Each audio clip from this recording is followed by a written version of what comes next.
સમાચારમાં આગળ વાત કરીએ ગીર સોમનાથમાં મંદિર પાસેથી પાથરણાવાળાને હટાવી દેવામાં આવ્યા છે। ટ્રાફિક સમસ્યા અને સ્વચ્છતાને ધ્યાને રાખીને કાર્યવાહી કરવામાં આવી। 150 પાથરણાવાળાને અહીં નવી હાટ બજારમાં જગ્યા ફાળવવામાં આવી છે। જિલ્લા કલેક્ટરનું આ નિવેદન।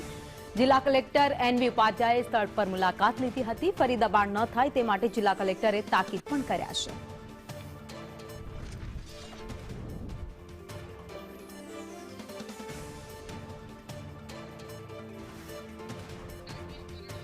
વધુ અપડેટ સાથે સંવાદદાતા રાકેશ બરડવા અમારી સાથે જોડાઈ ગયા છે।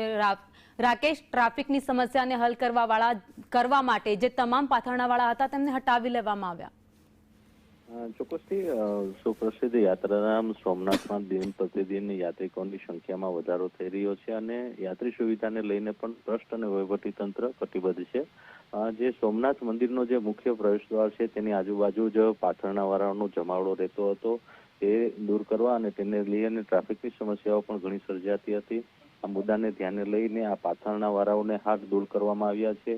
150 થી વધુ જે પાથરણાવાળાઓ છે તેને હાટ બજાર જે સોમનાથ ટ્રસ્ટ દ્વારા નિર્મિત કરવામાં આવી છે તેમાં વૈકલ્પિક જગ્યાઓ ફાળવવામાં આવી છે। એટલે કહી શકાય કે જે પાથરણાવાળાઓ છે તેને ત્યાંથી દૂર કરી દેવામાં આવ્યા છે। તેને કારણે ટ્રાફિકની સમસ્યા હલ થશે અને દૂર દૂરથી જે યાત્રિકો આવે છે તેની સુવિધામાં પણ વધારો થશે। ભાવિની, આભાર માહિતી માટે।